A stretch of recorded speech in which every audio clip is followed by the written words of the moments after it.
언젠가 지구는 없어집니다.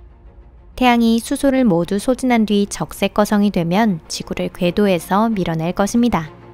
하지만 이미 그보다 훨씬 전에 인류는 지구에서 살 수 없게 됩니다.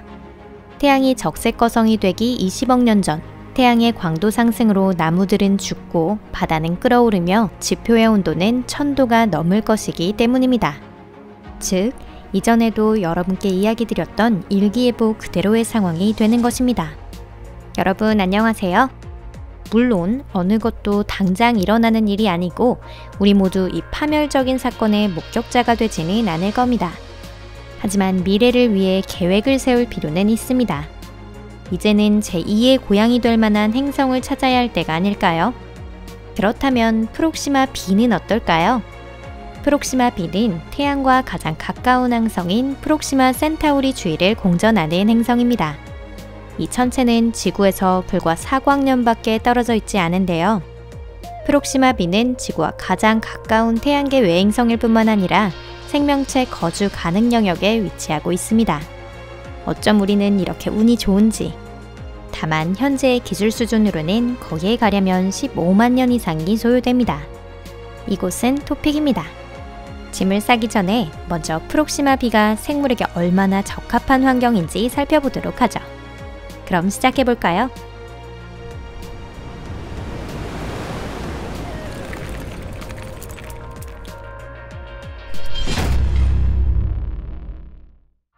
항성 프록시마 센타우리. 이 행성이 생존에 적합한 환경인지 알기 위해서는 우선 공전의 중심에 있는 항성 프록시마 켄타우리를 살펴볼 필요가 있습니다. 이 천체는 우리 태양과는 달리 훨씬 작고 어두운 별인데요. 이 적색 외성의 크기는 목성의 불과 1.5배, 태양과 비교하면 불과 7분의 1밖에 되지 않습니다. 프록시마 B가 생명에 필요한 열을 얻기 위해서는 언 나그네가 모닥불에 다가가듯 조금 더 프록시마 켄타우리 곁으로 가야 합니다. 그리고 사실 프록시마 B는 정말 그렇게 움직였습니다. 지구와 태양이 1억 5천만 킬로미터 떨어져 있는 데 비해 이 행성은 주성과의 거리가 700km 정도입니다. 그리고 불과 11일 사이에 주성 주위를 한 바퀴 돕니다. 항성과 이렇게 가깝다는 것은 이 행성에서는 물이 액체로 존재할 수 있다는 것을 의미합니다. 한편 엄청난 위험에도 노출되어 있는데요. 프록시마 B는 인력의 영향으로 항성에 항상 같은 면을 향하고 있습니다. 그리고 길쭉한 궤도를 갖고 있기 때문에 항성에서 가장 떨어졌을 때 조성력이 약해지며 이때 밤낮이 바뀌게 됩니다. 행성에서는 밤낮이 경과하는 데는 1년의 3분의 2가 필요합니다. 이것을 지구 시간으로 환산하면 대략 일주일에 해당하죠. 우리가 여기로 이주하면 시간이 없다고 불평할 일도 없어질지 모르겠네요. 하지만 프록시마 B를 위협하는 위험이 또 하나 있습니다. 적색외성은 인근에 있는 천체의 자외선과 X선을 말 그대로 퍼붓기 때문에 간혹 아주 강력한 버스트를 뿜어내는데요. 예를 들어 2017년에는 프록시마 켄타우리의 광도가 10초 동안 1000배 이상으로 상승하는 일이 발생했습니다. 이렇게 위험한 항성 주변에 있는 프록시마 B에게 만약 이런 또 같은 사건이 생긴다면 대기가 모두 날아가 버릴지도 모릅니다. 단, 프록시마 B에는 몸을 보호할 가스층을 유지할 기회가 아직 남아 있습니다. 이 행성의 무게와 크기는 지구를 조금 웃돌지만 지구와는 달리 항성에 가까운 원시 행성계 원반에서 태어난 것은 아닙니다.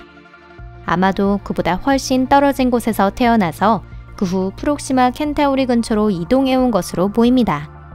이렇게 프록시마 B는 초기 주성의 활동이 가장 활발한 시기를 평온하게 보내면서 주성이 방출하는 엄청난 양의 방사선을 무사히 넘길 수 있었습니다.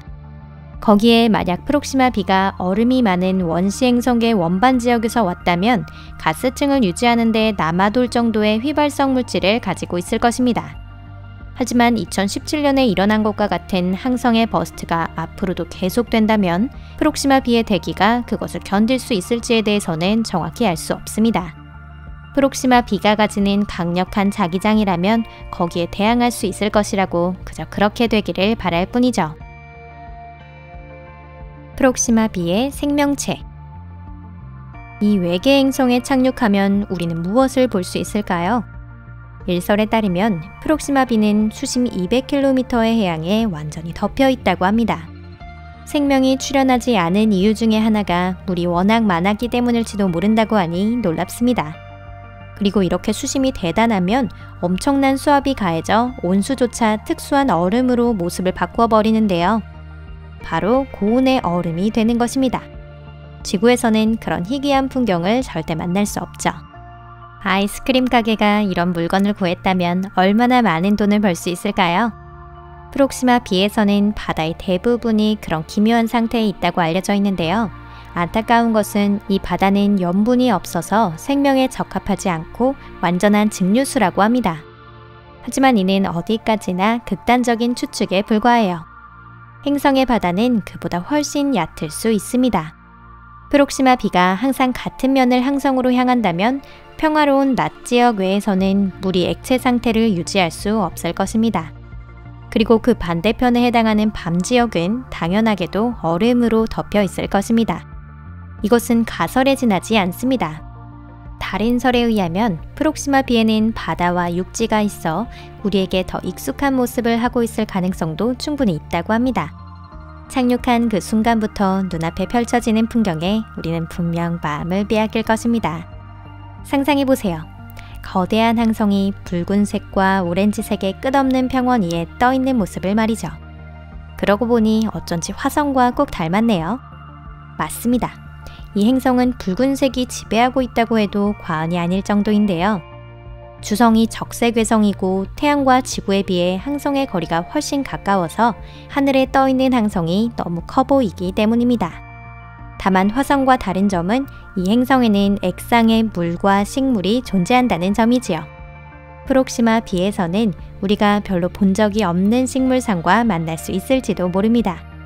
항성의 강렬한 적외선을 이용하면서도 과열을 막기 위해서는 수목과 숲을 역시 붉어질 필요가 있습니다. 프록시마 B에서 유행에 맞추고 싶다면 무슨 색상의 옷을 입어야 할지 단번에 아시겠죠? 또한 이 행성의 동물상이 일반적인 단세포 생물의 마지막까지 진화한다면 이 역시 매우 독특한 모습을 취할 것입니다. 예를 들어 이 행성에서는 적외선이 강하기 때문에 안정적으로 눈이 쌓일 수가 없습니다. 결국 눈 속 생활에 적응한 동물은 태어나지도 않을 것이고 흰 곰도, 북극여우도, 털이 바뀌는 토끼도 태어나지 않을 것입니다. 그럼 지적 생명체는 어떨까요? 프록시마 B는 지구보다 3억 년 정도 나이가 많습니다. 만약 프록시마인들이 존재한다면 지구인보다 더 많은 시간을 발전했을 수 있었을 것입니다. 어쩌면 이미 워프 장치를 실은 우주선을 타고 지구를 향하고 있는 중일지도 모르겠네요. 가시밭길을 벗어나라 별들이여. 가까운 시일 내에 인류는 태양계 외행성 프록시마 B에 접근하여 마침내 그 수수께끼를 풀 수 있을 것입니다. 왠지 SF 영화의 이야기 같지만 현재 이미 여러 기업이 이 과제에 진지하게 임하고 있는데요. 예를 들면 브레이크 스루 스타샷 계획. 이는 솔라세일을 동력으로 한 우주선단 창설 프로젝트입니다. 이 계획에 의하면 솔라세일을 사용하면 빛이나 레이저의 압력을 이용해 비행할 수 있어 광속의 20%까지 가속할 수 있다고 합니다. 이 작업이 순조롭게 진행된다면 프록시마 켄타우리까지 불과 20년이면 도달할 수 있고 그 5년 후에는 지구에 도착을 알리는 신호가 도달할 수 있을 것입니다. 스티븐 호킹도 이 대담한 아이디어의 성공을 확신했다고 하는데요. 프로젝트의 리더는 금세기 중반까지는 우주선을 성간여행에 보낼 수 있을 것이라고 밝혔습니다. 이와 비슷한 계획은 나사에도 존재합니다. 나사는 아폴로 11호 발사 100주년이 되는 2069년 알파 센타우리에 생명 탐색용 탐사선을 보내는 것을 검토하고 있습니다. 오늘 영상은 여기까지입니다. 시청해주셔서 감사합니다. 덧붙여 방금 언급한 나사의 계획에 대해서는 현재 이용 가능한 기술도 없고 미션을 실행할 자금도 없다는 것을 미리 말씀드립니다. 게다가 프로젝트의 이름조차 아직 정해지지 않았습니다.